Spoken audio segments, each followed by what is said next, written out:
Hi, David Vizard here, and I'm going to have my partner in crime here do the introduction. Now you have to give him a break. He's never done this before.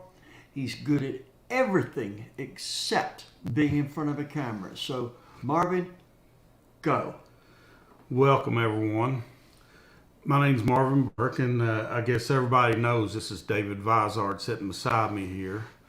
We're broadcasting from a new MotorTech feature studio here in Mount Holly, North Carolina.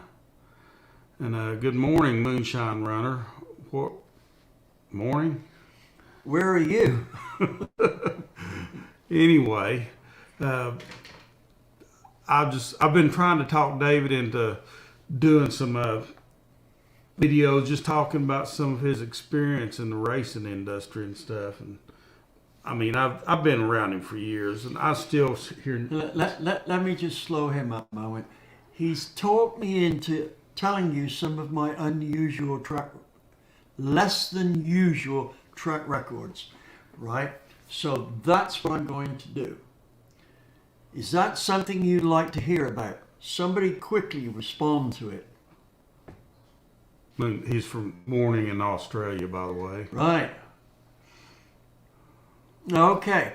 We are going to do some track records that are unusual. One of them, I'll start off with a simple one. Right? Boy, I can't wait. I'm going to time out Dakota before it's over with. A simple one. Daytona. This is about 1976. Daytona. I set a record around that track, which is probably never going to be beaten. I was the fastest English tech rider to ever run around that track. I doubt any other English rider is going to run around, so that's a record set there. But something a little different here. Shall I tell them about the Silverstone one? No, I wouldn't do that. Yes, I am. I'm going to tell them about the Silverstone one. A record at Silverstone that I set during a real race. Here's what happened. We had this new rear suspension on my Mini and finished it just before the race. It was like Friday night, and then we had to race Saturday. So the first time out on the track was also the test for it. Well, it went like this. The engine had been on the dyno about the previous Tuesday, and it was cranking out the best power we'd seen to date. That was about 130 horsepower, which for a 1293 Mini at that time was pretty good power. Anyway, what happened is when I got to the track and went out to qualify, the rear suspension made the car undrivable. My lap time was so bad that I was actually slower than the 850 minis, than the pole-sitting 850 minis. And that's with approximately 50 or 60 horsepower more than they made. Well, anyway, we had to do something drastic here, right? So a decision was made to weld up the rear suspension so that the geometry was that of a go kart. Now, I qualified absolutely last on the grid. This was a bad position for me to be in because I always did lightning starts, right? And that's exactly what happened. Was my fear of what could be the problem with lightning starts arose. i.e., I went from last on the grid to second by the first corner. Now at Silverstone, the first corner is quite a ways away. You know, it's got to be a quarter mile. So I wended my way through the traffic, and I was behind a friend of mine, Tony Hazelwood, who's driving a Cortina, Ford Cortina, Lotus Cortina with a 289 Cobra engine in it, full-blown Cobra engine, downdraft Webers and everything, right? And I caught him up. And I managed to slip up the inside of him going through Woodcut. No, not Woodcut. Be Cops, I think. That's the first corner. So when I came out of the bend, I was actually in the lead. Now, the next bend coming up was Maggot's Curve, and I thought, well, normally I take this flat out, but you know, I got through that last corner all right. Maybe I can take this flat out, because if I don't, Tony will repass me. Well, I tried taking it flat out, and hell, that did not work. The car spun.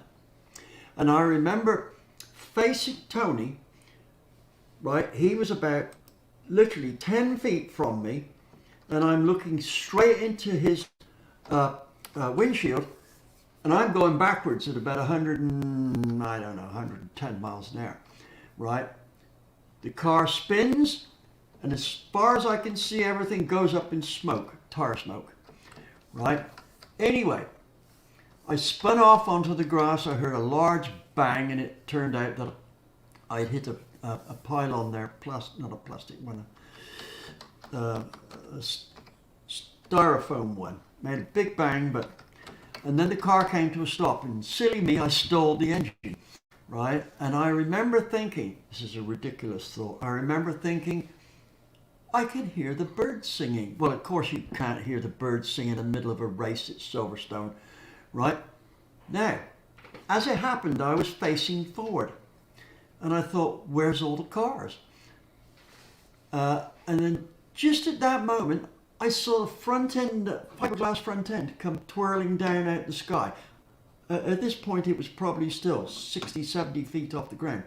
And I turned around, and there was mayhem behind me. Everybody but Tony had spun off the track. That is 26 vehicles I had derailed. And I think that's some kind of record there. I don't think anyone has taken so many cars off the track in one fell swoop. So there's a record that won't be broken. And by the way, I went round and apologized to every single driver for that, and pointed out we'd had a suspension problem, right? And, you know, I think I made more friends because of my apology than I did from beating them in the race. Anyway, I finally caught up again, and I ended up about third or fourth in it, so that's it. Anyway, that's my first record that's not going to be broken. Yeah, what do you think of that? Well, I think I don't like to talk on here, and you're doing a good job. Okay, Dakota's timeout. Mopar Man. Hello, David. Jeremiah here. Dakota's timeout. Yeah, okay. Terrence Seymour. I wish you did a Mopar one too. He's from New Zealand. Right. You guys know that I ran a Chrysler in the British Touring Car Championship, do you? Oh, look. Uncle Squirrel. Any chance on David and Richard Holdener getting together on Uncle Tony's show? Quite possibly. I'm just doing a video. It will be not the one I'm working on now, but the next one, which includes Richard's work in it.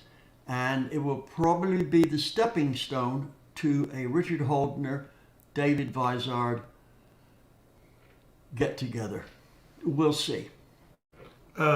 We just posted a video tonight of Uncle Tony and that was Freiburger's controversy over the reverse pistons. We didn't. No, that was the other night we posted that. But we've just done one. No, we did one an addendum to it. Or was that to the Rockers? An addendum to the Rockers. Okay. Yes, tonight we've done an addendum to the Rocker shootout. So you might want to check that. Yes, I have had some experience with Pontiac engines. Not a lot. Just the cylinder heads, and then only iron ones and one pair of Edelbrock aluminum ones. Right. I had a new 383. Okay, back to that one there. I had a new 383 built in a shop in Arizona. Got it to Australia, and in the The 4340 bottom end I paid for and got a receipt for was a scat cast crank and entry level rods. Can they handle 150 horsepower of nitrous? Now, let me ask Steve, I need to know which rods, right? Probably any of them can handle 150 horsepower worth of nitrous, but if it's the stroker type rod that you're concerned with, and that's probably what it is because it misses the cami easier and that, 150 horsepower will be a piece of cake. You shouldn't have to worry about that. I think if he made the efficient 600 horsepower out of 383, he's probably pushing on the limits, but the average 383 that people do is usually do good to hit 500 horsepower. So well, it'd be a big yes if it's average. Not ours. That's what I'm saying. If he could hit 600 horsepower, we get ticked off for a normally aspirated one with a hydraulic roller in that doesn't make 600 horsepower, right? Typically our 383s with no fancy stuff in, just some heads I've ported, a roller cam, street pump gas deal will hit around 605 to 612, right? Just depending on the heads and that. That's with a single plane manifold and about an 850 HP Holion. There you go. There's a 347 you done. Where? Right there in the blue. Yeah, I'm just reading this.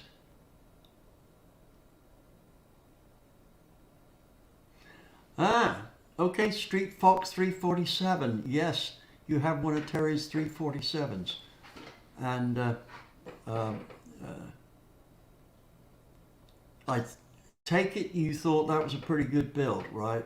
Terry's a dab hand at doing 347s. This is one that you was involved in right here, it looks like. When you tested that small block Ford, he's referring to you. Now, I remember we did a big bore short stroke 347, right? That's got to be some years ago now, but that really cranked it out. I bought, Mopar Man 1978. I bought your book a few years back, How to Port and Flow Test Cylinder Heads. Awesome book. Thank you, Mr. Mopar Man. Now, wait a minute. Where's that? Steve Driver. Go back. David, can you build me a motor? What's your address? I can, but I would suggest that what you let me do is spec it out and you have Terry Walters build it, because right now we are so loaded up with work, it's unreal. Hey, I've got something that's been on my mind. You told me this a few years ago and showed me the pictures. And you was telling the story, all I could think was Dale Earnhardt's pass in the grass. You passed one and didn't get in the grass, but you got accused of it. Was it at Brown's Hatch? No, Brown's Hatch. Remember when you? Yeah. Yes, this was an interesting race. Yes, this is the race I lost because no one would believe I didn't pass in the grass. Anyway, touring car championship, production touring car championship in England, and this would be 1973, right? I was in Cortina. No, it's a Chrysler. Okay. Avenger, right? And basically, I had the fastest Chrysler Avenger out there, mostly because I slowed up the other guys.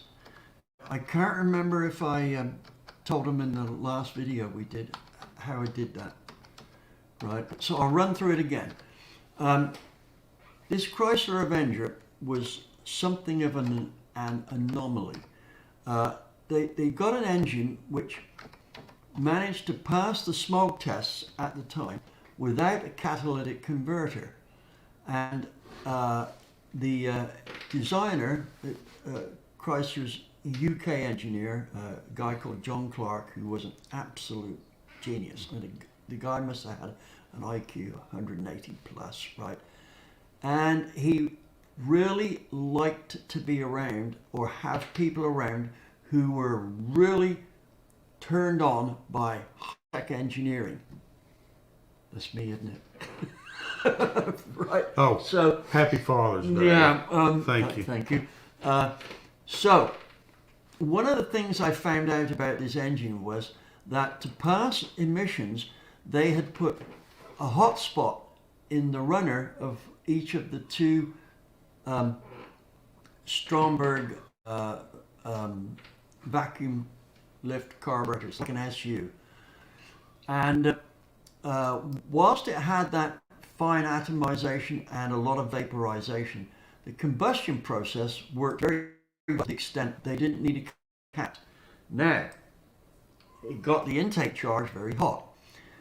However, I found out that if you took that hot spot out and did nothing else, the fuel droplets were too big and the power dropped by about a good 7 horsepower. So there's got to be a way I can utilize this in my favor. So what I did here was I started calling tech inspectors all over the country and asking them a question which I really didn't care what the answer was, because it was just a need to call them up and make a mention of something. And I would say to them, "Oh, have you heard Melbourne? Have you heard this story? Where? Melbourne, Australia. You heard this story from Sergeant Bilko?" Yes, Cheltenham, no doubt. Have you heard Avengers melting pistons if they'll at full throttle for too long? And they said, "No." I said, "No, I kind of course, I hadn't." Present tech inspectors on miscellaneous, don't need to know questions, just to be able to drop that snippet of information in their ear. Then I called up the chief inspector, again on something that was nothing to do with anything. It was just an excuse to call him up. And partway through the conversation, I said to him, "Oh, have you heard this rumor that Avengers will melt pistons if you keep them at full throttle?" He said, "Yeah, I haven't." I said, "Well, I've got the fix." Right? There are 2 plates under each carburetor runner that join the exhaust manifold, sandwiched. And there's a hole in this plate, and the exhaust flames play onto the bottom of the manifold, which is aluminum, and it conducts the heat away, and it gets a temperature of that hot spot to, I don't know, 400 degrees. And I said, "I've got a way to fix it," right? They said, "What you can do is you can take those plates out, and they're 1/16 thick, and make another plate with no hole in it, bolt it between them. Any chance of detonation goes away instantly." And he said, "Yeah, and of course you got a colder charge and more power." Well, I said, "Yes, but if we all do it, we'll just have reliable engines." So he said, "Write a bulletin, I will put it out." So he did. Now I knew full well that this was before the season started, it was going to drop 7 horsepower. So no one was going to try it out because it cooled the intake charge, and DV's it so it must work. Yeah, right. Now, what I did then was I designed a new jet for the Stromberg Zenith carburetor. The rules said we couldn't alter the air side of things, but we could alter the fuel side, meaning you could jet the thing however you wanted. And this jet that I came up with atomized it brilliantly. And I picked up 11 horsepower. Now think about this. The other guys have gone down 7 and I've gone up 11. So that gave me a standing start move on top of the being able to beat them other things. Anyway, getting back to my story here about this was Thruxton, right? At the end of the season, I was so dominant in the class that I could let everybody start off. Read that question right there and approve my answer. David, learn from your videos what characteristics change going from 13.5 to 10. I tell you what, we will get to that. Is that close enough? Well, let me just finish this story first. Okay. So, by mid-season, I could put my car in pole position, right? When the flag came down or the lights went green, I could be in the pits, walk out after everyone had gone, walk out to my car, put my helmet on, put my seatbelt on, start off and be in the lead by lap 6, right? Usually before that. And that's including overtaking guys past champions, right?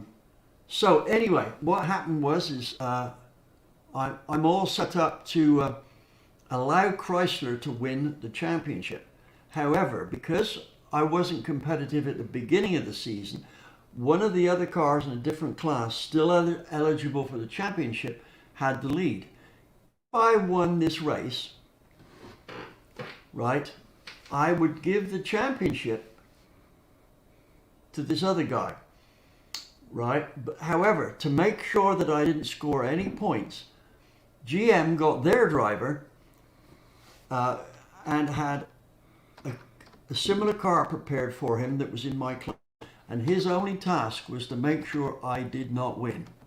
He didn't have to place his car, he didn't have to finish. So, ideally, the simplest thing for him was to take me out. Well, first off, he was amazed that I was faster than him. He was about 4 rows of the grid back and 4 rows of the grid back from where I was. I was something like 2 seconds a lap faster than him. That did not set well. Anyway, the point of the matter is that what happened was one call. It turned out that I blew a head gasket just before the end of the race, and the steam went out on my front wheel, and I went careening off onto the grass. And there was a yellow flag, and I don't know if I drove around the yellow flag via the grass. Well, here's what happened. After winning the race, I was called to Marshall's deal. It's been said that you've passed under the yellow flag. And I said, no. And they said, well, we've got marshals who said they saw you pass under the yellow flag. And I said, well, I can't say I did or didn't, because I came off the track and I'm driving on the grass at over 100 miles an hour and I didn't lift off. So they said, yeah, check the lap time. Nope, you're lying. You can't possibly have come off the track and still put on this lap time. Okay? Anyway, it turns out that the GM driver had seen another car pass him, a beginner. It was a yellow car, like mine. But it was a Triumph as opposed to my Avenger. Anyway, he went round to the marshals and said, did you see Vizard pass under the yellow flag in a yellow car? Right? And they said, yes.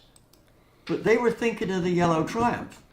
Right? He told the Triumph driver, get out of here now. You passed under a yellow flag. I'll talk to the marshals and get you off that. So he packed up and zipped out. I didn't find out about this until after they had taken my win from me, and the winning trophy was about so high, solid silver. We're not talking about a piece of plastic here. We're talking about probably $500 or $600 worth of silver at least. Anyway, so I never got that win. Now I've got 7 days to protest.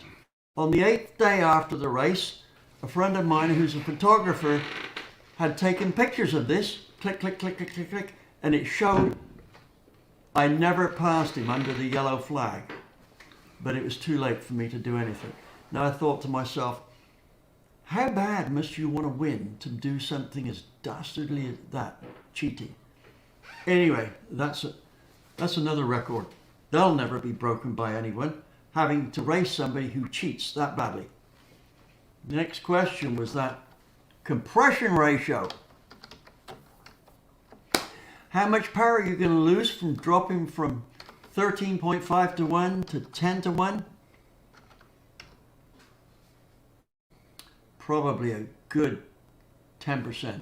And it's not just from the drop in compression. If you've got the cam right for a 13.5 to 1 compression, it won't be right for a 10 to 1 compression. The load centerline angle will need to get wider. Charlie! Yes, you owe Bird, there was a phone call.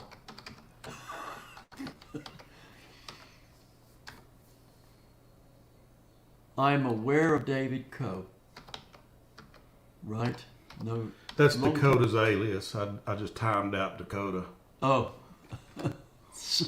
Right. Any more questions out there? What else can we tell them about? Well, the story I wanted you to tell was about you going over the berm on 2 wheels, and the wheels never touched the grass, and you got penalized. That's the one that was the Dale Earnhardt Pass in the grass story for me. Okay.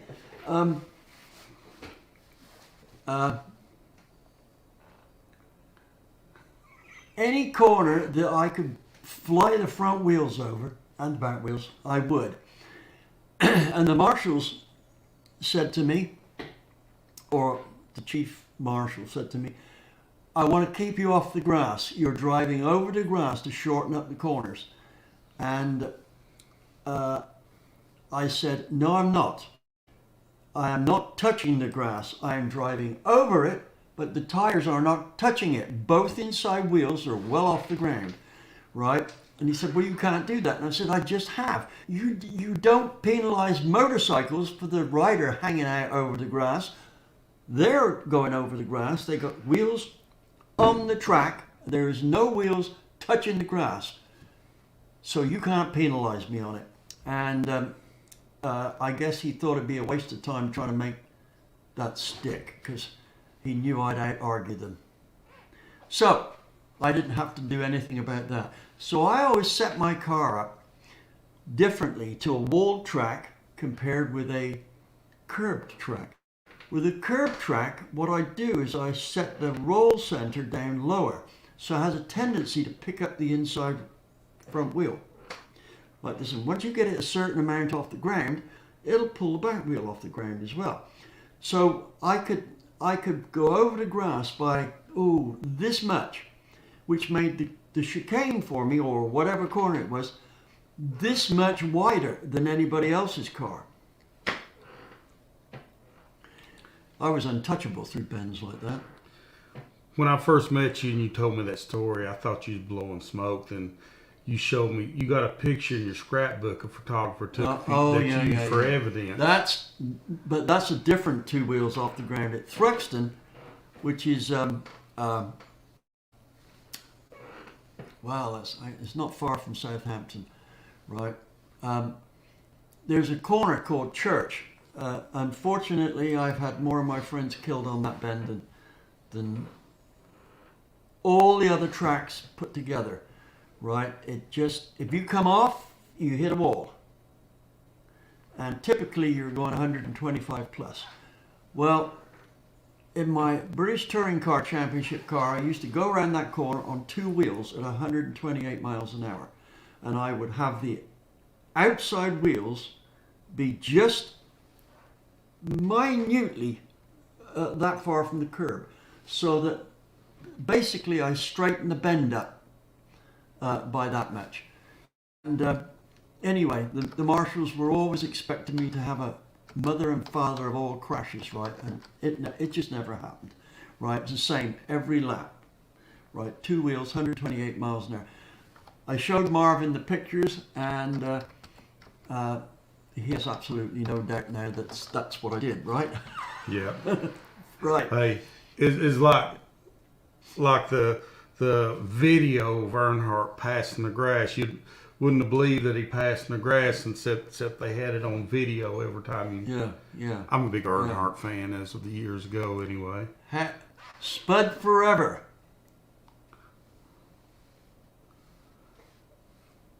Rhodes lifters, junk or not junk? Yes. Rhodes lifters, right?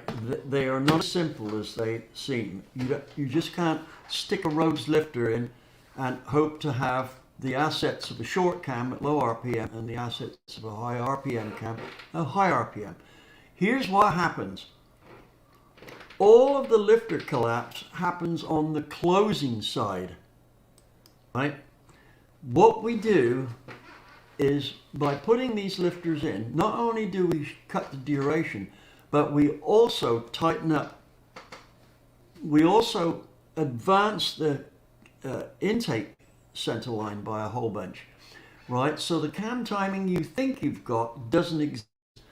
Now, that's the first thing. Secondly, the whole point of the Rhodes lifters is that as the RPM goes up, they recover. They never do. On the Spintron, they just never recover. They never get to the full pumped up deal. If you've had to resort to using Rhodes lifters, that's because you chose a cam that was completely wrong for the application. You would have been almost certainly better off with a tight lifter, that was one that's pretty solid, and a shorter cam that was all spec'd out correctly in terms of duration and lobe center line and advance for the application. Nice and sunny in Queensland today. It's always nice and sunny except when it's raining, Dodgy Brothers Engineering. Give some of these North American guys here an idea why there's so many Aussies on here. Oh yeah, yes. Look, guys, if you've never been to Australia and you get the chance, do not miss out on it. Australia is just an awesome place to go, and it seems to me that your typical Aussie never forgets that Australia was saved by the US Navy in the Battle of the Coral Sea. As an Australian, all Americans get the benefit of respect when they go to Australia. They have to be real, genuine a-holes to screw up, right? So if you're going to go to Australia, you will find a hero's welcome is typically what you will get from the Aussies. That's the first thing. Secondly, they are absolutely mad about cricket and motor racing, right? If you get a chance to go to the Australian Super Tours racing, you will see the most spectacular sedan racing on the face of the planet. And I'm including anything I can think of, right? Not even Trans Am comes close to it. The cars are awesomely fast and they're very highly technically advanced, right? I know when what's his name? God, his brain surgery coming out. I've forgotten his name. Darrell Waltrip went round, got taken for a ride round in the car. It was so fast it actually terrified him, right? But he wasn't going to admit it in public, but I can tell you that was the fact. He said the first corner he came into, he thought he was going to die. But yeah, great racing. Cleveland heads, rusty water. Yes, Clevelands do have heads. You're right. Aussies love their Clevelands. Now, is this a Cleveland as Ford made it or a Cleveland aftermarket head?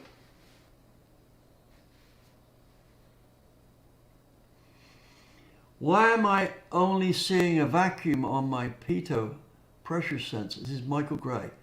Pitot pressure sensor device when checking my port velocities. Is this when you're sticking the... Now, is this one of my, in quotes, pitot tubes, right, which is not a genuine pitot tube? And are you doing the intake? Give me that answer, Michael, and then I'll tell you why you're seeing what you're seeing. Sand mountain ballistics. Does the deal about roads lifters apply as much? Yes, even more so. You should have got the right cam in the first place. Stoker McGurk syndrome. Right? If some's good, more's better, much is just right. T-shirt. Who likes that?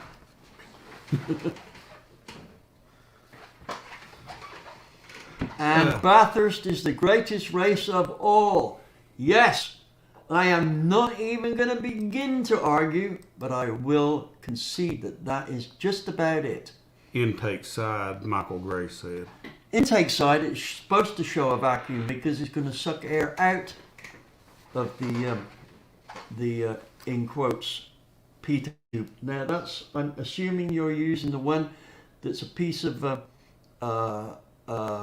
hosed windshield washer hose with the welding rod in it. So when the air goes by the end of that, it will suck air out of it. So you'll see a lower pressure.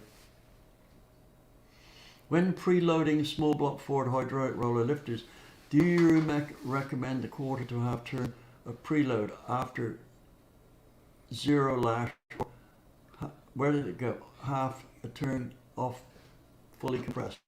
I would much rather see quarter of a turn to half turn off fully compressed, right? Because that, Charlie, thank you. That inevitably gives you the best results. Just make sure that you've got oil coming through. That's all. Now, I'm having a custom. Right, wait, quick. Talking about Tony's Miata. I had a Triumph TR7 with 200 Ford 6-cylinder, and it was Scoot with a straight 6 in it. Tony's put the slant. They made one with the straight 6 in it for the TR4. Tony's talking about putting a slant 6 in his Miata. Well, as far as I remember, Tony had set that engine back quite a ways, so handling should be good. But the proof in the pudding is to see how well it does. I have a suspicion that it's going to do pretty good, and I'm interested to see how Tony copes with probably in the tendency it's going to have to spin, which is what you want with a good autocross. You need to be able to spin it. Boosted nitrous or NA? NA all the way for me, but... Oh, can we go back to Dodgy Brothers' comment on the... yes, yes, Dodgy Brothers Engineering. I've been to racetracks all over the world. I'm talking about globally, Bathurst has the best sedan race on the face of the planet, right? So that's it. Like I said, Australia has some great racing. And here's the deal. If you check out their drag racing, the fuelers they have over there are just as fast as they are over here. I mean, any top ranking, top fuel in Australia could come over here and be very competitive, right? And he may even take home the trophies. Do I have any experience with 8-to-1 headers? Do I have any experience with 8-to-1 headers? Yes. Next question. No, let's stop fooling around here. Now, what's that? Curious as to how much I'd be giving up. Packaging would be difficult.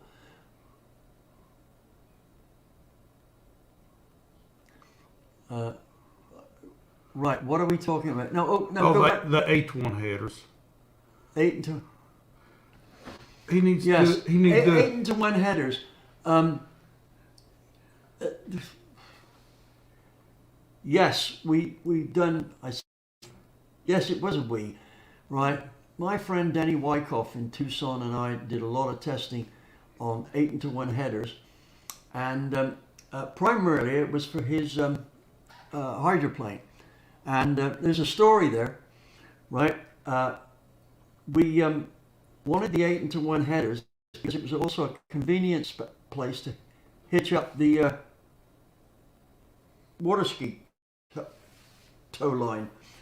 And anyway, we found that they dropped a little bit of top end horsepower, but they sounded awesome. Now, the hull of this engine was a very efficient hull. It was, at the time it came out, it was one of the best you could get. So, although it only made about 400 horsepower, it was on a big block, by the way, about 4 horsepower, the boat would go just about 130 miles an hour. And anyway, one day we're up there water skiing, and this guy comes up and says, I'd like to buy your engine. Right? And he said, well, why? He says, well, it just sounds so awesome, and the boat's so fast. And well, it's not really a good engine. It's just a truck motor with a cam in it and the head skimmed. And he says, wow, it must be a great combination because you blew by my boat like I was parked. Right? So anyway, we tried talking the guy out of it, but he was convinced that it was just a cover-up for an incredibly good engine. So we sold him the engine at a wrecking yard. It had been sunk twice and drained. After we drained the oil and water out of it, we filled it up with more oil and run it again. It was indestructible. We sold him this engine at about 3 times the price it was worth, including the exhaust. I know an 8 into 1 exhaust system does not make more horsepower than a regular 1 to 1 each side, and at least not with the tests we did. So hopefully that answers the questions. Any development on diesels? Yes. That's all I can answer. Right? If I told you anything else, I'd have to kill you, or at least set the dog on you. Edward, depends on how much gap you are starting with. Oh, how much you put on a 355 with stock gap without changing the gap? Well, yes. It does depend on how much is there now. If you've got 20,000 ring gap, you can probably put 250 horsepower on without a problem. But it does depend on the piston. That's more than I'd put on it. Well, I'm considering a piston where the ring is set down and it's a forged piston.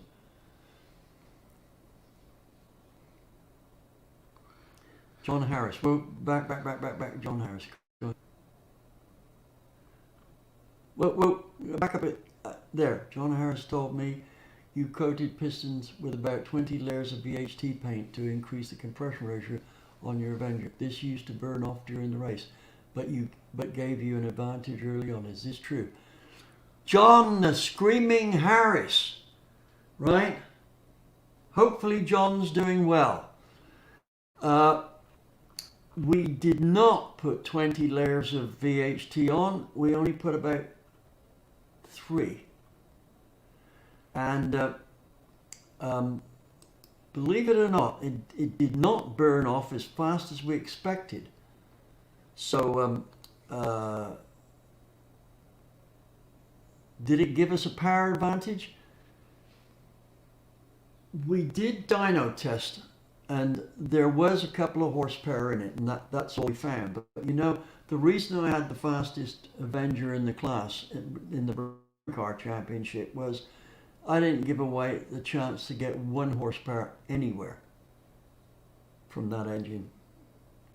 So there we go.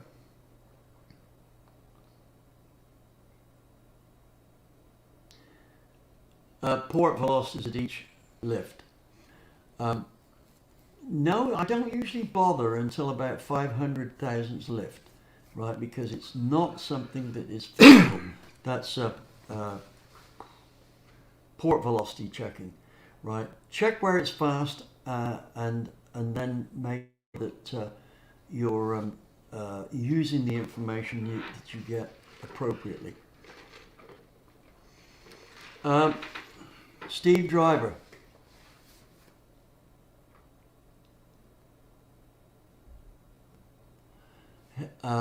Will my 488 horsepower, 460 foot-pounds of torque Chevy 383 with 1 3/4 headers need more than my current single 3-inch exhaust? It's an 82 Camaro and a bit hard to put duals on due to chassis. Kind of 4-inch work.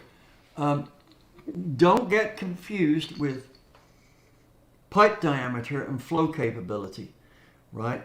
There's two very different things, especially when a muffler is involved. What you need to do is to make sure that the muffler you put in the system has 2.2 CFM of flow per opening exhaust horsepower of your engine. At that, there will be a power loss due to back pressure contained within 1%. The muffler is probably the deal here. Can a single 4-inch pipe work? Yes, so would probably a 3.5. Let's go back. I think that was a 488 horsepower. No, maybe a 4-inch one will do the trick, right? You may have to look very hard for a sufficiently high-flowing single muffler, though. You're going to need about 1,100 CFM flow, and that means having a muffler that's about equal to a 3-inch pipe with nothing to obstruct it. Right, Sand Mountain Ballistics. Wait, there's your Aussie Ford question. Where? Could you do a performance porting video on Aussie Ford Barra? I'm not sure what Barra is short for. I should be, but that's the new. I don't think there's enough mileage in it for me to do one, because that would only apply to Australian viewers here. And I hate to say this because you guys deserve the best, right? Oh, what's this about Steve? Steve Dulcich. Go back. When did you first meet Steve Dulcich? You mentioned he worked with you for 5 years. Have you known him from before working with you? I think so, but Steve had not long arrived from New Zealand, where he used to live, and I believe his kids still live there with his ex-wife, but I don't want to talk about his personal life. But anyway, the point is that I worked with him for probably 5 years plus. It might have been as long as 8 years, right? Life goes by so quick that sometimes I can't remember everything that I've got involved in. I gathered that it was a straight 6 engine, right? But I'm not sure the model of the car. And go that right there.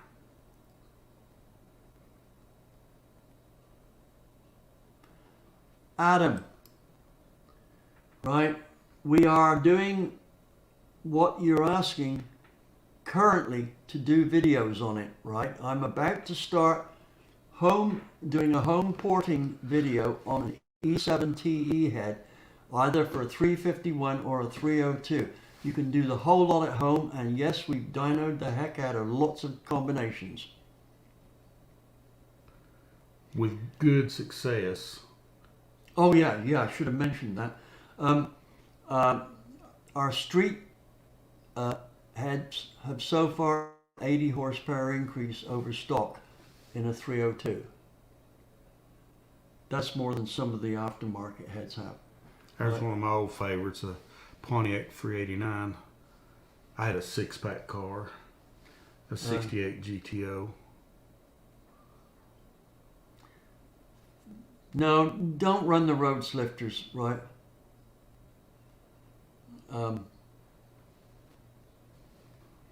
Spike Milligan.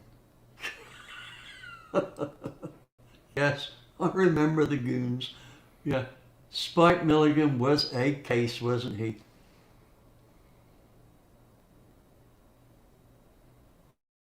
Now, wait a minute, that float question there.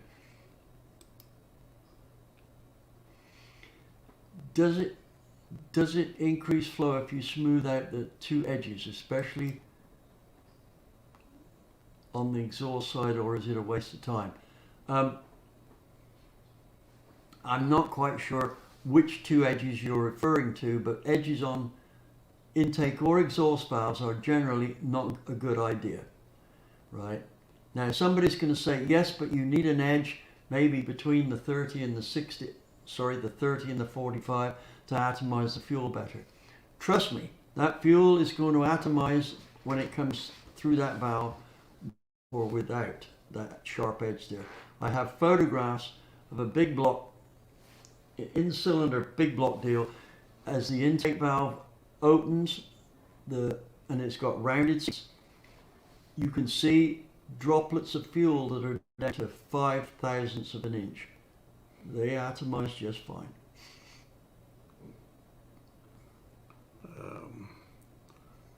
Mr. Vizard, what are you having for dinner? What's I that? saw something about rock ratios.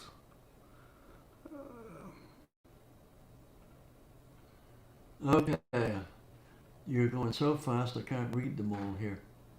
I can't wanna. Monty Python. What do you mean by that? That's that's another English comedian. Actually, I enjoyed the comedy that those guys had in other shows, but the Monty Python show was not one of my favorites. I think I watched 2 or 3 and that was it. What did Charlie have to say there? Oh, he's asking if the E70 he had was the one that he helped us on. He was in on one of the projects. Yeah, I think actually, Charlie, your porting skills came in handy on several of the projects. So I remember you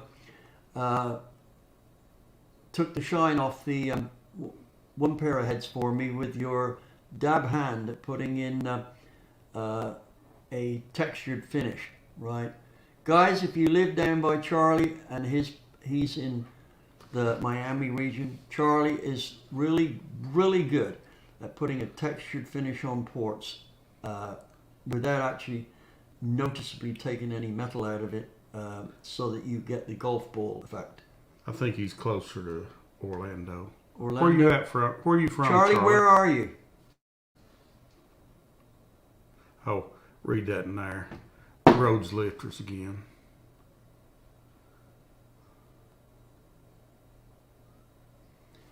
Sand Mountain Ballistics.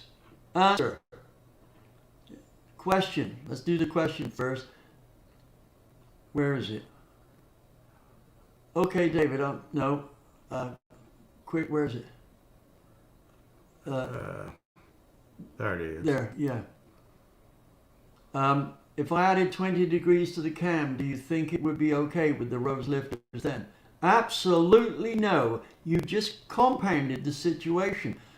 The fix with rose lifters is not to use them. Right? That's it. You should have picked a cam that fitted the format, because that will make more torque and more power than trying to band-aid a cam that's not suitable. Melbourne, Florida. Charlie Servideo. Right? Melbourne, Florida. Charlie, are you in the telephone book? If so, let us know, and I would tell them they can look you up. Morel, bushed or keyed? Right, where?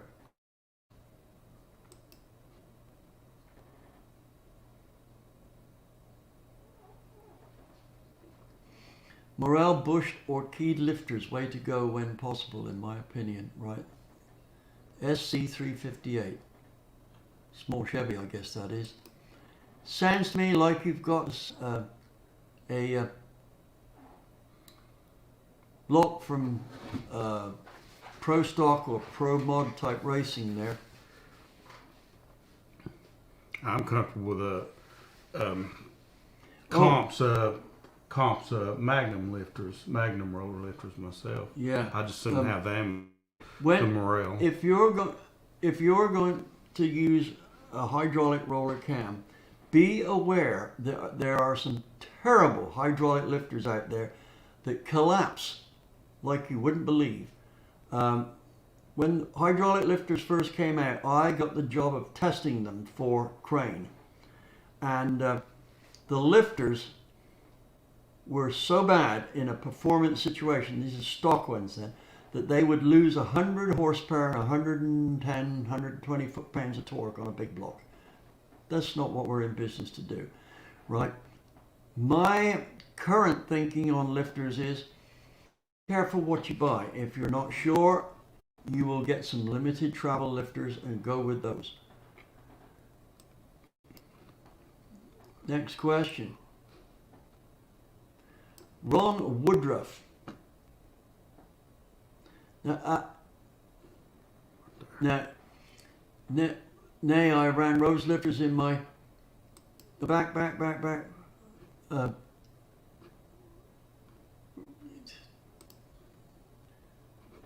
And it was crazy fast. It felt like it was going to pull the front wheels off the ground and throw you in the trunk. Yeah, we get that with absolutely stock lifters and the so that, no.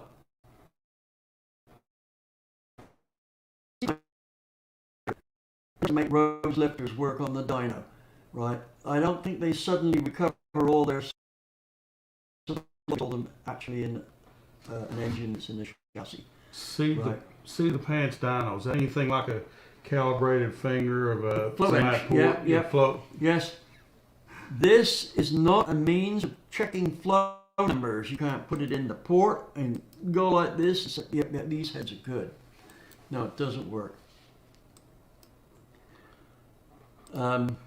Next question.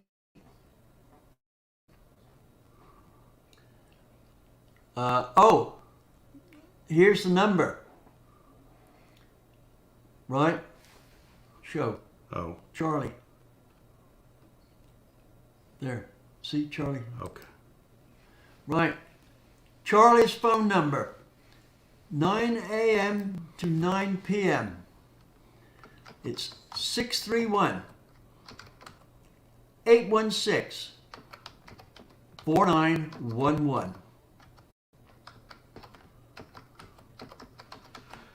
I've had a lot of people have been asking me when you're going to do the next horsepower and porting seminar. Have you decided on any dates yet, or what we think about? We are looking 6 to 8 weeks. A 3-day one, relatively soon, and I think we're looking at about September for the next head porting one. Okay. Well, I'll post the seminar if you'll here. Just check here next time you next time we post a date. This is where we'll post it at right here. Here's the web link. What power numbers can an 18B series manage to sustain, and what get without super RPM? Oh, well, I tell you what there. My close friend. Oh, the calibrated flow finger. He's talking about John Cassie.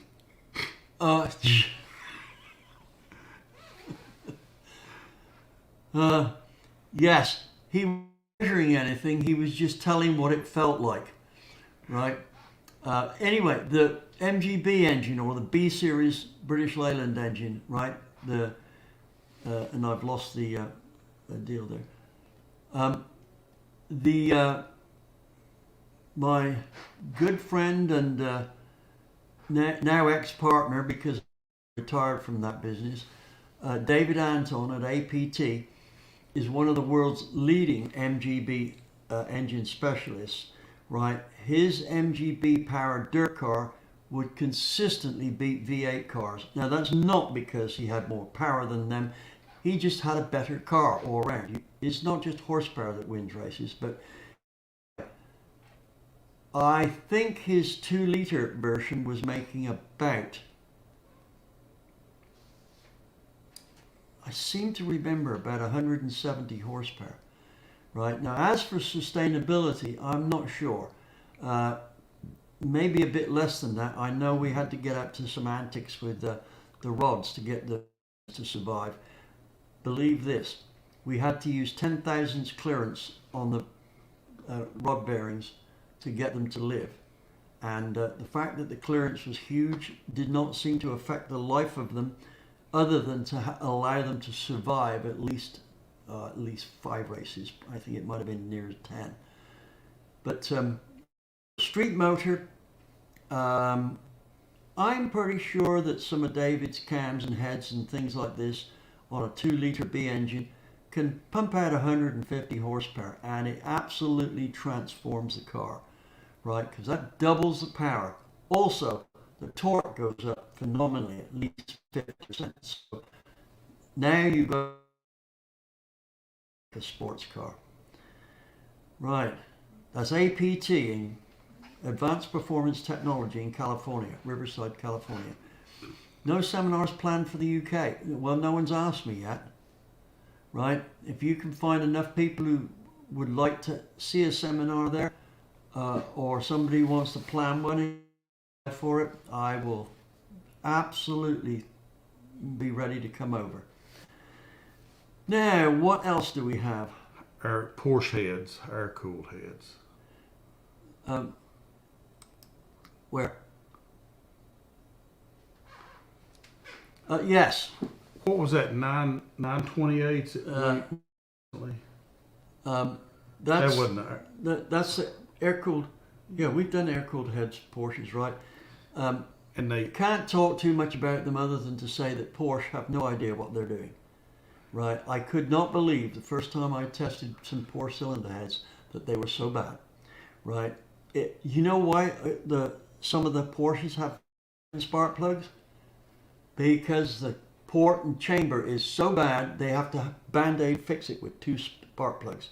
Right? And if anybody says, you only talk about it, hey, we can show you. It's just going to cost. It's going to cost Porsche prices.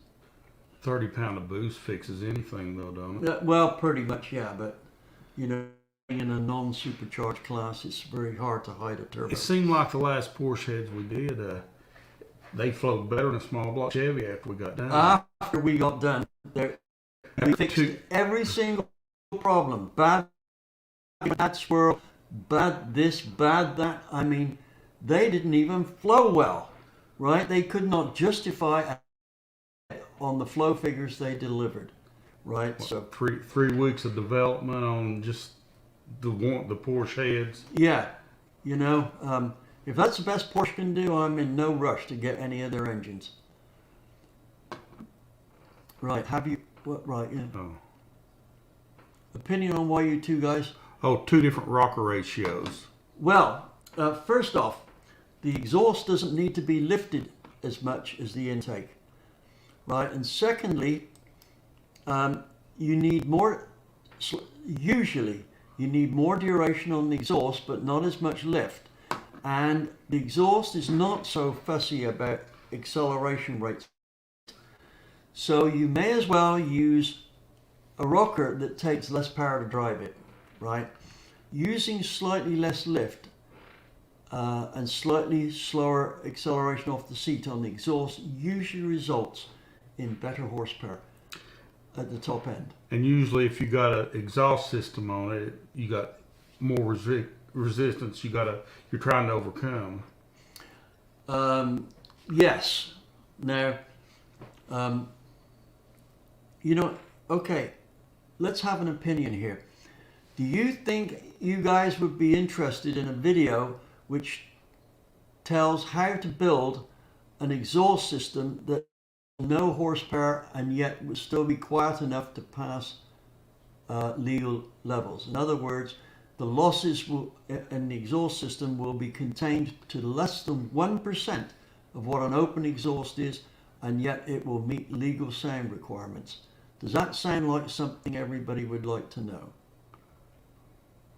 Just put, Yes. Todd, is that a yes already? Yes, yes, and yes.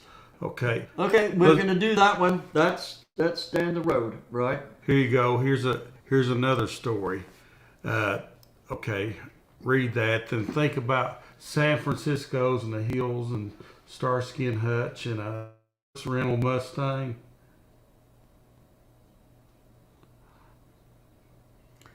Oh, Ron Woodruff, right? Ron, I'm sorry somebody stole your engine. So you had a wrecked car with no engine. That you lost out there, right? But there's a lesson here. Don't jump a car like the Dukes of Hazzard. They had something like, was it 10 or 15 cars? And they just used to repair them after. They probably used up, in some editions of that story, they probably used up 3 cars just to do one half-hour, or was it an hour-long video? No, it's 30 or 45 minutes. Yeah. So Just some good old boys. All of these movie cars were not as good as they made out to be. Any of you watch Smokey and the Bandit? When he jumps, what's his name? Burt Reynolds. Willie. When Willie Nelson. No, Burt Reynolds, when he jumps the bridge. Okay. in Smokey and the Bandit. The Bandit, yeah. Right. What they don't show you was it broke just in front of the windshield when it landed. So the second car, right, is another car. It's not the same one. So the Pontiacs, and I had one. Basically, they're 2 halves of a car joined by a piece of sheet metal and windshield rubber. I don't know how they got through. My style of driving is that the ground and me are not necessarily fixed together. When I went to work every morning in my Mini, there was one section of road that I used to hit. That the car left the ground for around about 100 yards before I touched down again. Right? So I couldn't have done that once in Sam. I did it every morning in my Mini. Stock Mini. With the old Pontiac 389s. Yes, by proxy, right? I've done consultancy for people over the phone on some of those engines and give them a few pointers. I think Varkin's asked this question 3 or 4 times. Oh, running mushroom lifters. Yes, there are. Unfortunately, mushroom lifters have to be put in from the bottom of the block. So if you ever have to change your lifters, it's a pain in the butt. So, yes, a 1-inch diameter mushroom lifter would be a great advantage with a flat tappet cam. Now, I can say that I've not run any of these myself, but it's something I Varkin mushrooms used to be a way to get around the stock lifter diameter on rule solids. Is that the company that made them? The ones that I know about were made by Crower. They did the bridge jump on, didn't even have a Pontiac engine in it.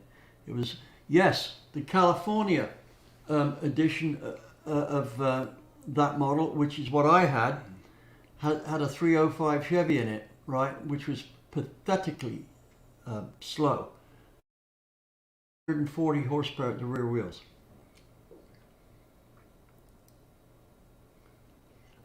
Yes, GT40 heads. Yes. I've got a portage set on the floor somewhere here that we're going to test shortly.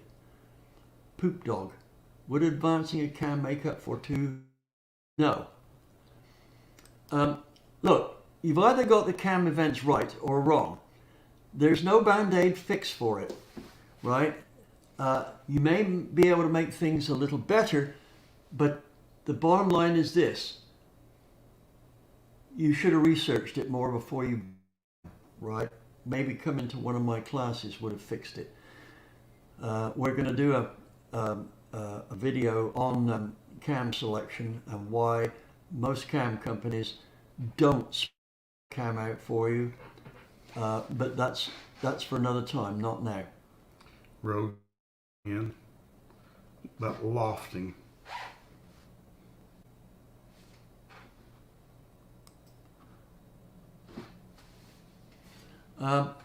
Okay, Kermit, I have no idea where any of the engines are for that motor, for that car now.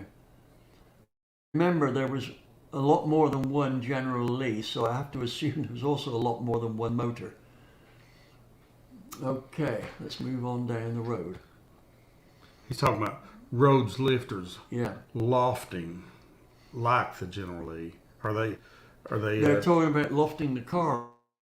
I'm assuming that this is for Kermit. I'm assuming you're not talking about lofting lifters, as in the older flat tappet cam style cup car engines, which if you turn them over by hand would have a of say 850 thousandths, but at 10,000 RPM they had a valve lift of 900 because the lifter left the cam and the profile was designed for it to land as gently as possible further on down the ramp to close it.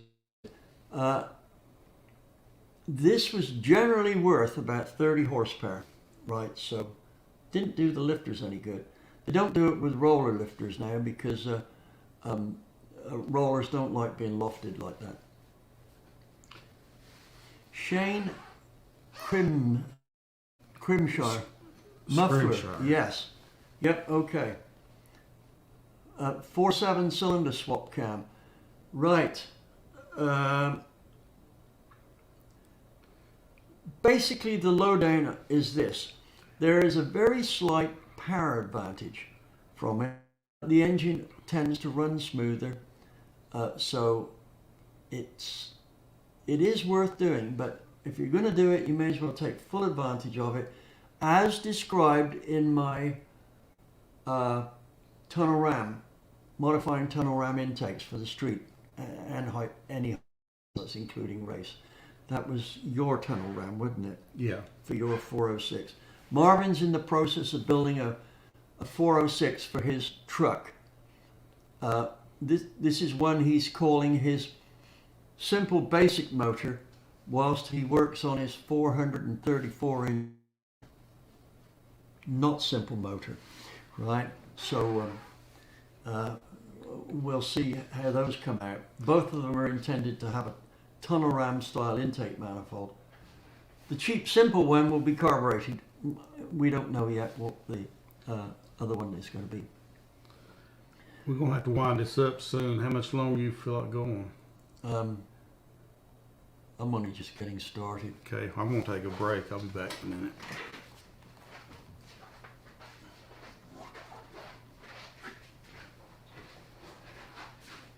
Poop dog, 114, so I could spray it.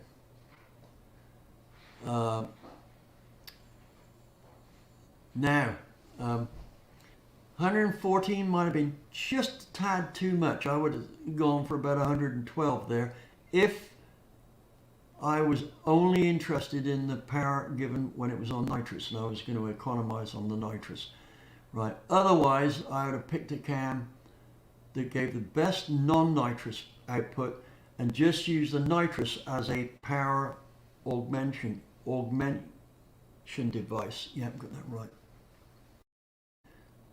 Polyquad 4-valve modular. Swirl increase split cam duration. Can I have too much swirl, David? Kind of, you can. Swirl does things that don't seem to be ever talked about, and I'm talking about now some of the SAE papers I've read have never mentioned one of the assets of swirl in an engine. But I'm going to show that when I get to the rule on mixture motion in my cylinder head series.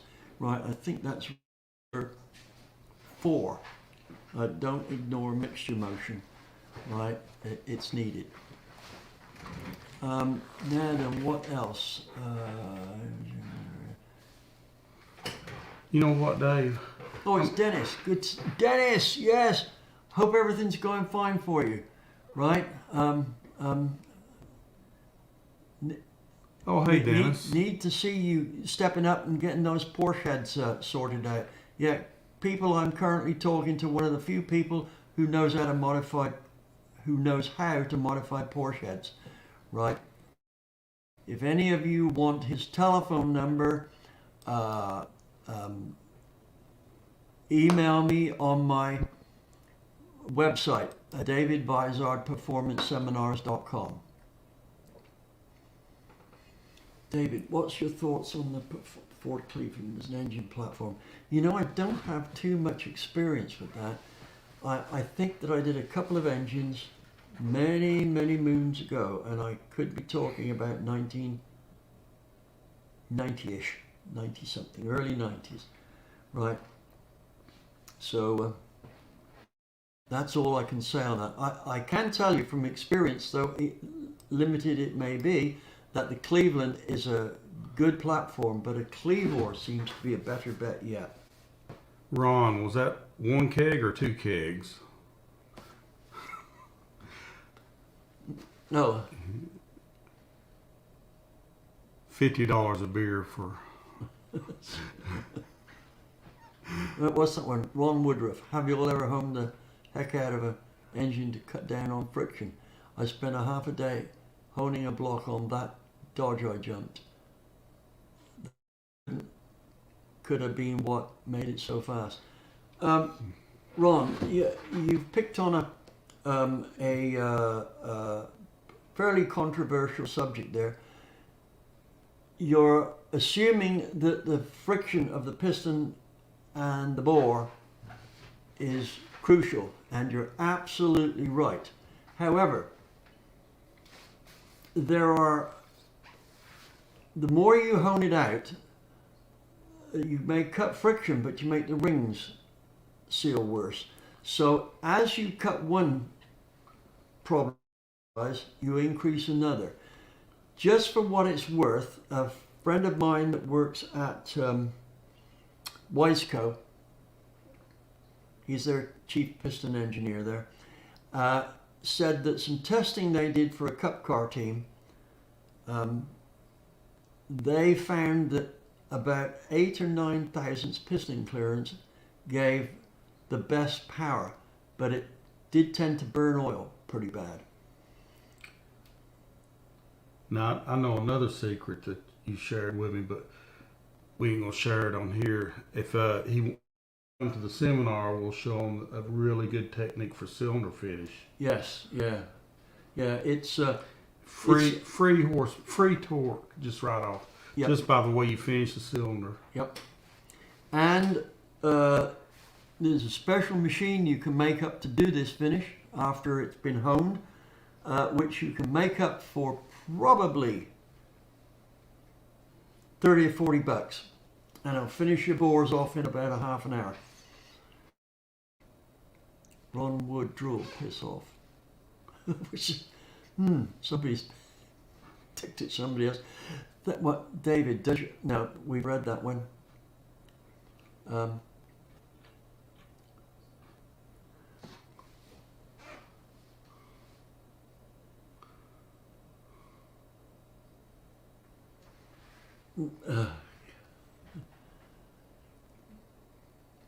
Tony Tron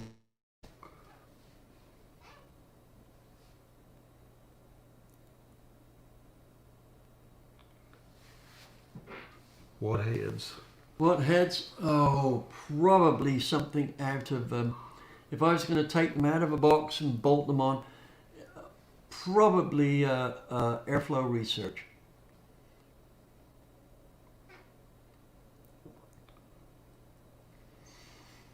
No, there's more to it than just smoothing out the exhaust ports, right?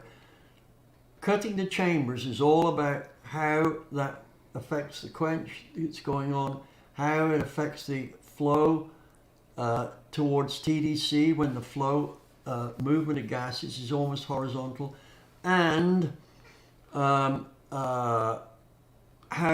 well the chambers are deshrouded. Yep, the key's in the shape of the chamber, not the finish. The Yeah. finish is like polish; it helps. The shape is the key. Shape's 99% of the chamber, and finish is a polish finish is 1% at best, right? So long as the chamber is smooth, you use say an 80 grit emery roll on it, you're fine. AFR one now is that are we talking about a 350 here, Tony? I think he said 383 a few posts back. Is it a 380? 383 195. If it's a 350, I would pick something a little smaller. So your secret is reshaping. It's not a secret, right? Any good head porter should know how to.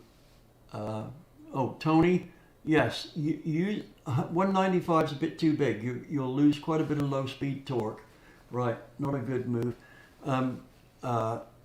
Get the next size down. I think it from AFR, it's 185 or 175. As far as I could see here, probably for what you're doing, 175cc port would be about right. Although I can tell you there are 165 ports. I can't remember if this is for Ford or Chevrolet. I think the Ford's is 165s. The Chevrolet's 180 or 185s. Right. I have a 500 horsepower 4.6 3-valve modular Ford, naturally aspirated. Are you? I think he means do you think I would gain power going to a 1 3/4 inch header from 1 5/8? Probably not. Right? You're right on the cusp there. I think you may gain a bit of power at the loss of some torque.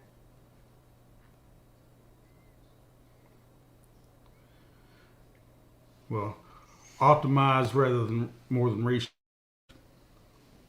These 30 different types of combustion chambers out there, so that's subjected to the combustion chamber that you're talking about. Most chambers require reshaping, right? There's a lot of chambers that just aren't the right shape. Unfortunately, most of them have material where it should not be. And I learned For the 1980 service manuals I have state that they have a 2.47 valve lift and all others are 2.49. Was wondering why they designed it in the difference.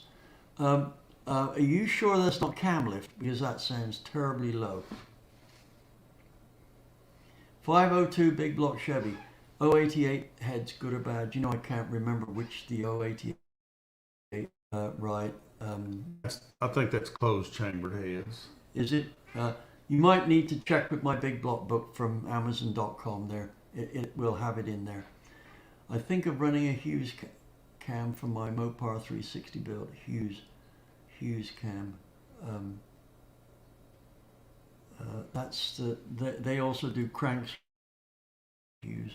That's Howard's. Well, sorry. I'm not familiar with the Hughes. Hughes cams. Right. Okay. No, I'm not sure who you mean by Hughes cams. Maybe I'm just not remembering. Hughes is a Mopar specialty. Ah, right. They don't do 4-cylinder Avenger cams, then, do they? To me, it don't matter what cam company you get it from. Your choice. Told you need different cylinder wall finishes for different power adders. Is this true?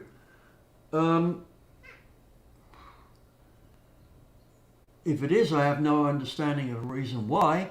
Let me give you an idea of bore finishes, right? I suspect, although I can't say for sure, that the US industry, equipment and race teams are behind Europe. The bore finishes in Europe look like glass. If you run one of those finish gauges down it, it almost doesn't give you a reading. They are polished beyond belief, right? And somebody's going to say, well, what about ring braking? When you use the piston rings to machine the bore to its finished geometry and smoothness, right? We should have got past that. We don't rely, I say we, that's me and the students that come to my classes, when they're done learning about how I prep the bores, there's no such thing as a ring break-in, right? Currently, a top-of-the-line bore finish and rings can do a season's racing and show no signs of ever being used under a 10 power magnifier, right? No signs. The ring gap will be within 1/10 of a thou what it started off, and that's where they are. This business about, well, we have to have a rough bore finish, comparatively speaking, so the rings can break in. That's pre-2000 stuff. We're not there anymore. There you go. Any experience in Brian Tooley racing cams? No. I've used What's the your lifters thoughts on a golf ball porting? I suspect that from Charlie Savedo there. Where? No, that's a question for Charlie. Golf ball Yeah. porting. I've never used a true golf ball finish, but I suspect that it works simply because the golf ball finishes that Charlie's done for me and the not so good golf ball finishes I've done with cutters trying to emulate Charlie's work have all shown a power increase, right? Also, here's it at Spears Racing Heads. His work also shows pretty much conclusively that a cuttered finish in trying to emulate the golf ball finishes works on the intake. Pete McIver bought all your books, used them to build my Ford FE 15 years ago after reading the book. ITBS. What's that stand for? ITBS. Don't. 550 horsepower, 580 foot-pounds. Best book ever. Okay. Right. Okay, next question. Talking about cylinder wall finish. You want to talk about line-to-line coatings? Oh yes. Here's the latest secret move. Hey, look what I wore tonight. Yeah. Look, read this here. Right, line-to-line coating. This line-to-line coating is slightly different coating to norm. Excuse me. What it does is it's sprayed on so that the piston to cylinder wall clearance is virtually zero. Whilst there is no oil between the piston and the cylinder wall, the coating acts as a lubricant and it abrades off until oil gets to it. At that point, it stops abrading off. Now, here's the trick with it. What this means is regardless of whether the piston manufacturer got the skirt shape right for the least amount of friction and the most support, the piston is machining itself to whatever is needed for your engine, right? So that's a good thing. Secondly, we're finding that line coatings, The piston clearances we're using are way too much. For instance, with a line-to-line coating, the piston will optimize its own clearance, right? And those clearances on a race engine are typically turning out to be about 1.5 thousandths. After break-in. That's after braking and everything else. Yep, and the clearance doesn't seem to get bigger very quickly. It looks like the piston clearance would remain pretty stable for at least 25,000 miles, right, on a race engine. So 100,000 miles on a road engine. Now, shall I tell them about the top fuel tests? Yeah, I will. Keeps the piston square to the bore. Right. It doesn't lose as much seal at top dead center when the piston rocks. Because it doesn't. So more horsepower and torque gain that you not lose the pressure. Yep. Now this stuff's been tested out on top fuel motors, right? Top fuel motors usually eat pistons alive. With the line-to-line coating, I've seen pistons come out of an engine, a competitive engine, making competitive passes, and those pistons have run 10 to 12 passes, and they barely look used. They could have gone another 10 to 12 easy. We wanted to show them off to everybody, right? So line-to-line coating. What's the telephone number? Oh, well, just put it in Google. Google it. Line, and then a 2-line coating, and you'll get it. ITBs looks good as well. I still don't know what it means. Does it mean ITBs look good? YT channel, My Vintage Iron.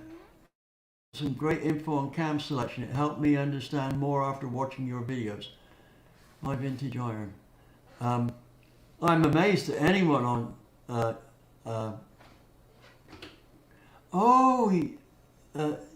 yes, I think I know who Vintage Iron may be now. Yes, I've seen some of their postings. Now, wait a minute. Will that for older engines just as well? Yeah, work on any engine from 1899 to current, right? And they line to line also does crown coatings also. Yeah. Individual throttle bodies, would you look at that? Right, I'm doing my best Irish accent here. I hope it's good enough to pass mustard. Yes, I should have guessed that, shouldn't I? Is there much of a benefit to drilling dimples into the bottom of a flat plenum intake? Would there be any advantage to smaller or larger drill bits used? I've done this quite a few times, and it appears to me that I don't necessarily see any more horsepower from it, but I do see an improvement in brakes. In other words, the jetting doesn't need to be quite as rich. Why? Because I think that the fact that the fuel gets atomized more helps improve the cylinder-to-cylinder mixture distribution.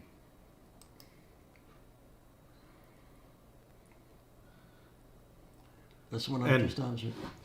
Yeah, I was going to tell Dakota he's earned a good 5 minutes before I time him out. Now, that's a good question. Yes, I'm still working on it. I'm desperately trying to get stuff finished off on it, but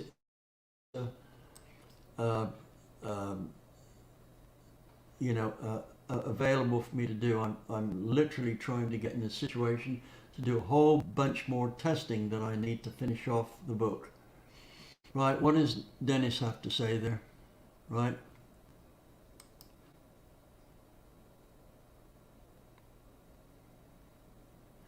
Oh. Can the guys see these posts at the other end? Yeah. I went ahead and I put him on. He's on the screen. Right. Okay.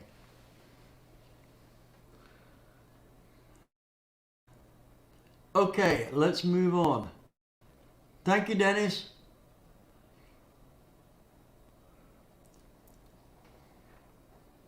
Hey, can I interject? we're new at this and learning at this. So, how's the audio? We've had some issues with audio here recently. Is the audio improved? Is it sufficient? We're waiting for an answer. What's keeping you?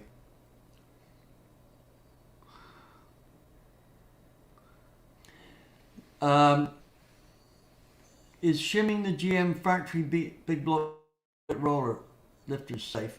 Do you mean making a limited travel lifter out of it? If so, yes. Make sure you've got about 20 thousandths of travel though.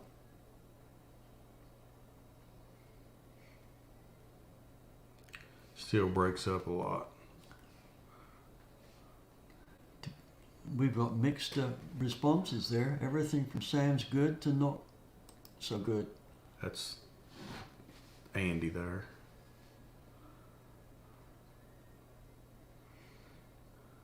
Andy, aren't you supposed to be around here? Let me do something here.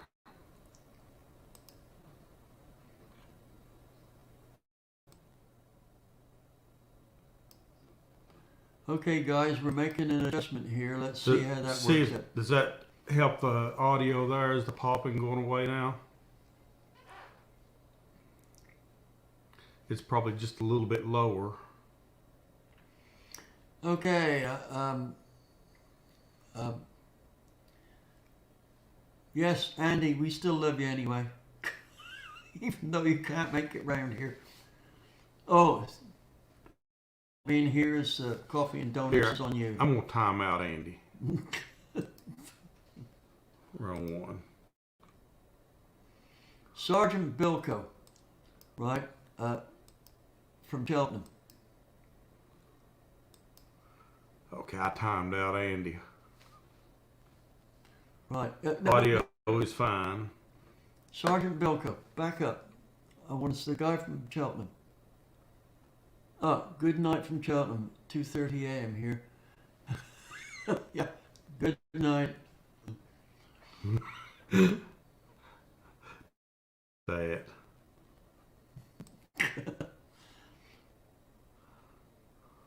Right, going down. French onion. What's audio seems better. Good. Thank you. Oh, still popping for me. Right. Edward Newton. Audio seems better. Right. I guess we made a bit of progress there. Did you ever do a big block? No, a British Motor Corporation B series book, please. No, I didn't. I believe that I would have had very little help from British Leyland on this because I made some comments that probably really ticked them off. I'm sure, Stuart, that you're aware that British Leyland or British Motor Corporation did a little handbook on hopping up MGBs. And I did an extensive story how they got the entire deal backwards, right? In other words, I basically told them they had no idea what they were talking about. And what really ticked them off is I had a very comprehensive dyno test to prove it. That did not go down well, and I don't think I was ever forgiven for showing them up. Wasn't. You like the LS engine? Yes, I do. We're going to get more of that. Is the trick flow trick flow 170 head enough for a 347? Definitely. Right now, are you talking about the one? Well, it doesn't matter which one you're talking about, but I think the 170 in particular is the twisted wedge head. Very good head. I'd say less than 65. What? Over 6,500. I'd want a bigger head on a 347. Well, on a 347, is this for the street? Because even if it's a street strip motor, that with the right cam in it, that 170 cc head will run some RPM, right? Just have to have the right cam. Stuart Angus. Oh my, that sounds like a guy there. He's Scottish. I wonder if that's Angus Young's alias. I don't know. Yes, street motor 6200. Yes, yes, and yes again. 170 right on the menu. Right, let's move up. That's copy of a FE Ford. No. 427 FE Ford. Good motor, but not the best. I actually kind of knew the guy that designed the original LS engine, and I'm not sure he was a Ford fan by any means. But I'm trying to think of the likeness between the two, and right now I can't put my finger. One reminds me of the other. Reminded me more of an LS head than a Turbo 332. Yes. Okay. Steve Angus. Melbourne. Austin 1800 rally car guy. Yes, Stuart. I know they used the I can't remember the name of the car now that used it, but it often got called the Land Crab, right? It was used as a rally car here, but too heavy and not enough horsepower. If I may request your advanced experience, any helping SBF not split block prep. No. Yeah, right.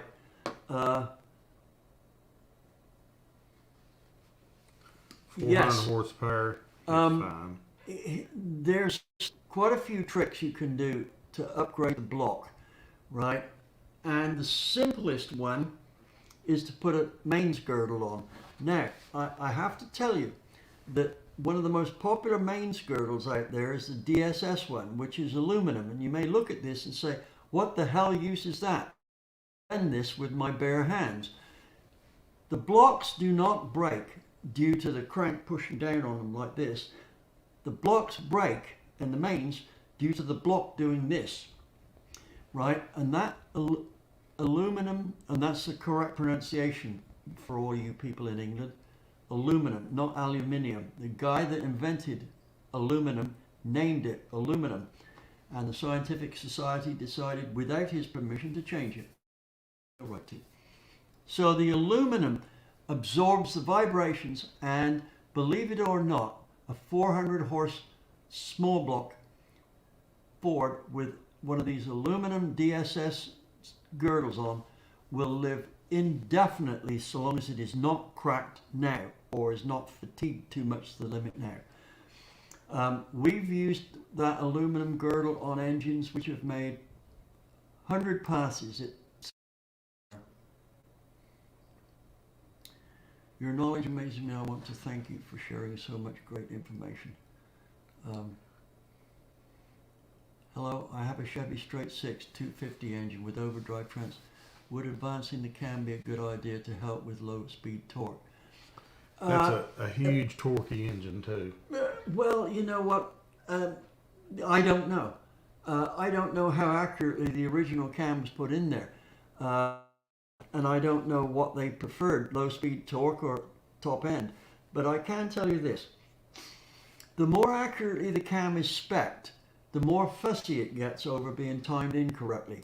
In other words, if you've got the perfect cam timing for your engine on the camshaft, then there's only one place that it's going to work properly, given a degree, right?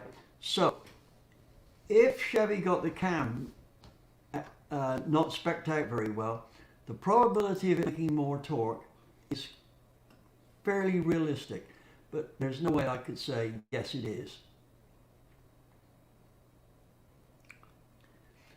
Mr. Vizard settles the debate. Yes, well, there we go. Oh, you typed that in, did you? Austin Maxi. Yes, that's it. Right. Very nice riding car that was. Didn't like the look of them, but they sure did cruise down the motorway very well. Very comfortable.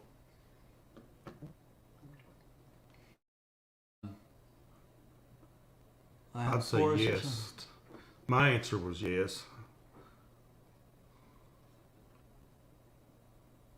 Yes. Tunnel ram. I think you're talking to a bunch of fellas here who understand that prep to tunnel ram can be the ultimate street intake manifold, right? You just have to make sure you don't have ports that are too big for it, you don't overcarburate it, and well, that's about it. And it's got to be calibrated properly, right? Do all that, and you to run. Well, I'll give you an example here. Andy's truck, right? He had a tunnel ram on his what was that, a 408? 408 small block Right, forward. yeah, that's what I did the heads for, and you could put that into high gear. It's automatic transmission, 2500 stall. Start off, no trouble. That's low speed torque. Back to the 40N.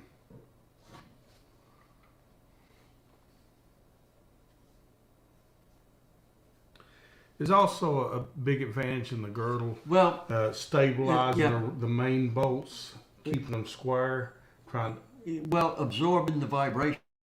So that's going to, right, none of the machine shops around me would recommend using a girdle. Right, well, ignore them. They have no idea what they're doing.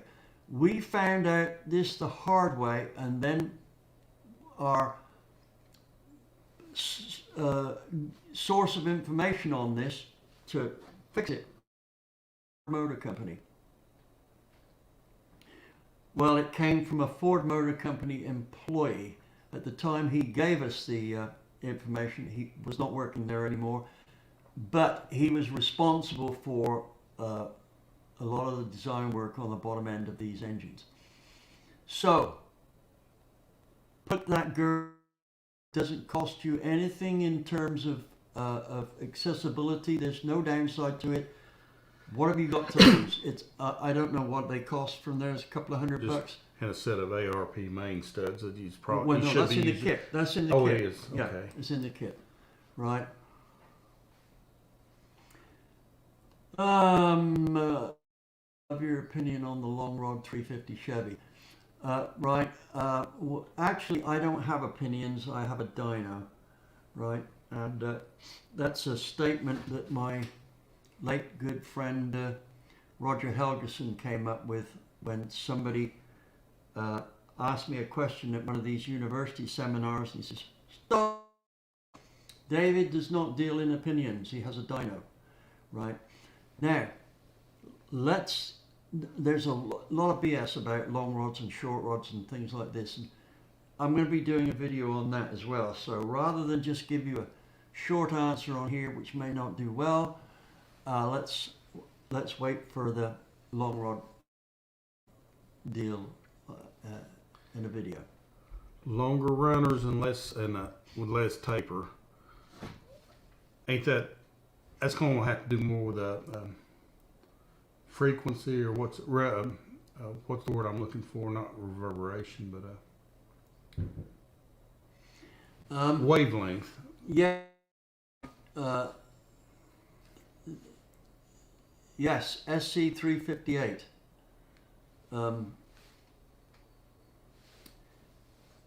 You're almost certainly right, because I can't see the manifold you're using, but a lot of these manifolds do have more taper than they should do, and they're usually a little too short. But in spite of that, they still out torque and out horsepower most other manifolds.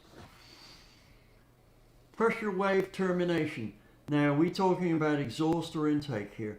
Right? Are you talking about my... He was correcting me. Termination box? Oh, right. Did you get... No. Right. No, he was one asking about the tunnel ram length. And I said... Whoa, back up there. No, sorry. Up. Right. There's a block with deep skirt and cross-bolted main caps better than a girdle. depends on what point you're looking at it. If we're looking at it in terms of strength of the bottom end and support for the caps, no. That's assuming it's designed right. But a girdle is better than no girdle.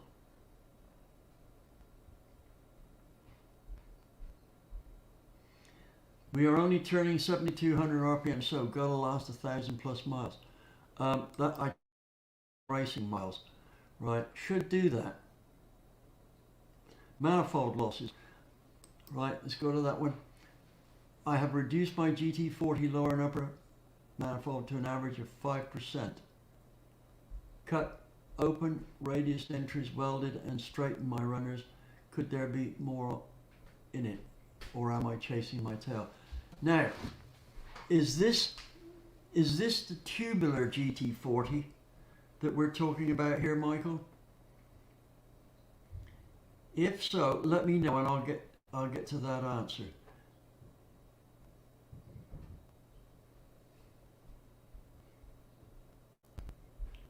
More for nostalgia than performance. Nothing. Factory aluminum small block Chevy spread bore intake. They can be ported up pretty good, right? Now,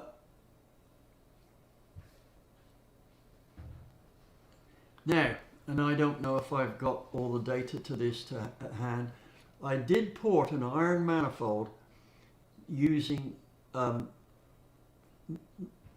tracing where the flow was going from a spread bore, well, a Q-jet, and by the time I finished the manifold, it would match an RPM performer of the previous model to the one we have now.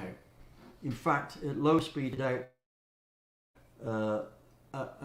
top end power was about the same. So, and it looked stock on the outside. Or other low dual plane manifolds. He's talking about the other No, the RPM Performer is a good manifold. If we're talking Chevrolet, there's several good Performer style manifolds out there. I'm just trying to think. Trick Flow has one. Dart has one.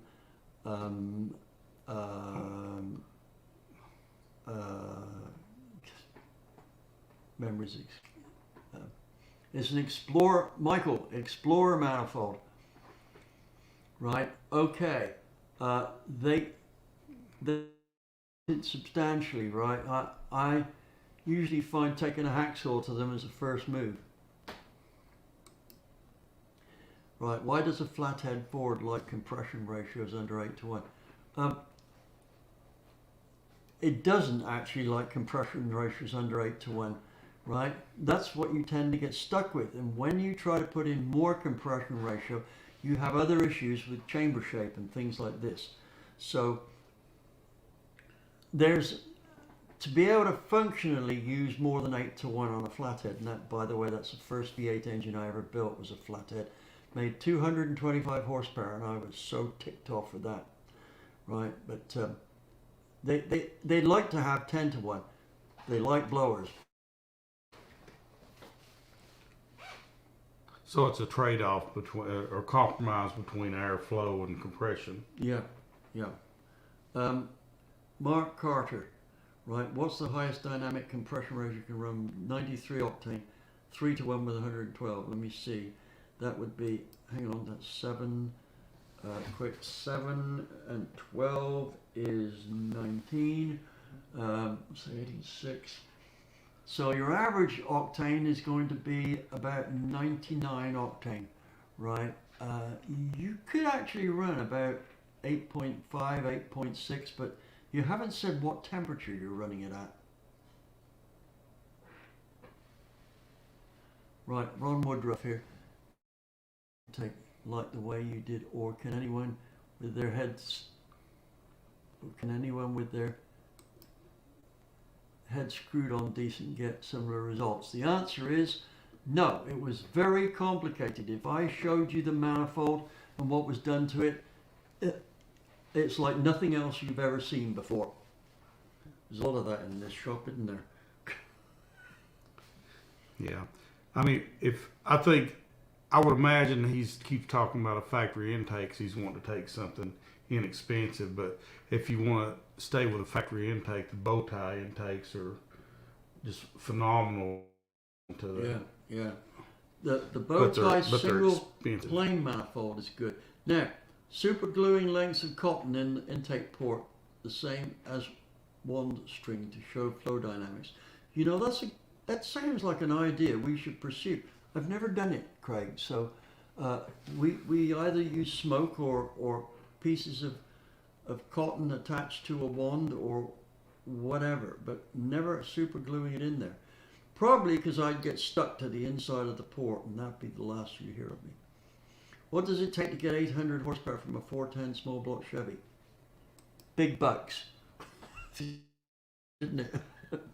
I think I could do that for about 30,000. Yeah. It's with what we've got with 23-degree heads, that is. That's before last year's inflation, though. Okay, why would you want to stick with the 23-degree heads? Right, let's see an answer to that. Quick, come on, Ruth and Isaac. There's Stuart Angus again. Yep. He's an Australian, by the way. Well, Barbie choice, yeah. When flow benching, no, let's go back. When flow benching my head, we found that Carby was a huge restriction, right? So changed from SU to Weber. Okay, yes. You know that you can hop up the flow numbers of an SU carburetor very, very significantly. I'm talking about 30%. Smoke in your videos.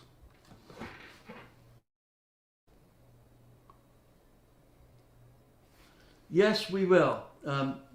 When in the series I'm doing on 5 golden rules of porting, we're going to show how smoke can be used very much to show where the air is flowing, and it will also show that the air does things you would not believe.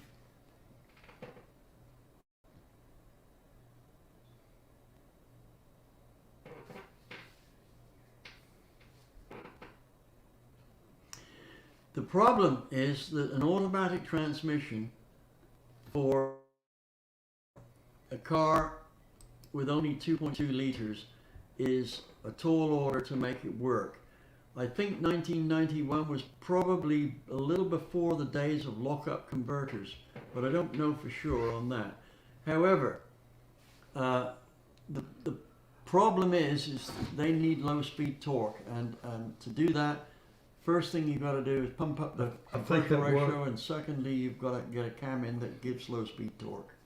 91. I think that was an Asian Warner with a lockup or a Volvo transmission. Really?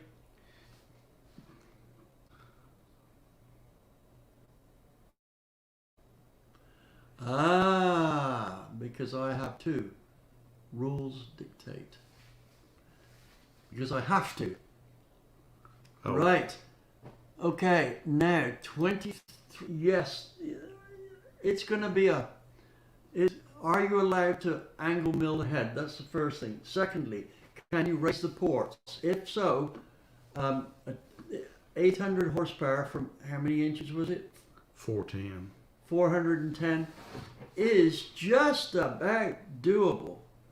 But the heads are going to be an expensive deal for them to stay legal and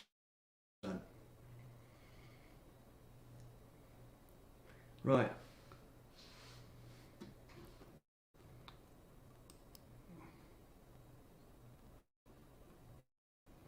Anyway, where are we at time-wise here? Oh, we've been on the air for 2 hours. Look, guys, it's getting late here. I started work at 7:30 this morning, and I think that we should call it a day, don't you? Okay. Right. Now, if you like what we're doing, please go and subscribe and post to our videos. Right. The more we have for posters and likers, the more time we get to spend on the dyno, because we'll be able to afford it. Right. So please go for it. And remember, if you push the like and the bell button, puts us out there more in front of other YouTube viewers to see us. So, you know, the way the algorithms work, that's the way YouTube does it. So, you know, if you push that like button on every video you see, and that helps us tremendously to get these videos out to you. And just like twas the night before Christmas. What was the last line? Good night. Good night. Is that it? I know, didn't know. Okay, guys. We will see you again soon.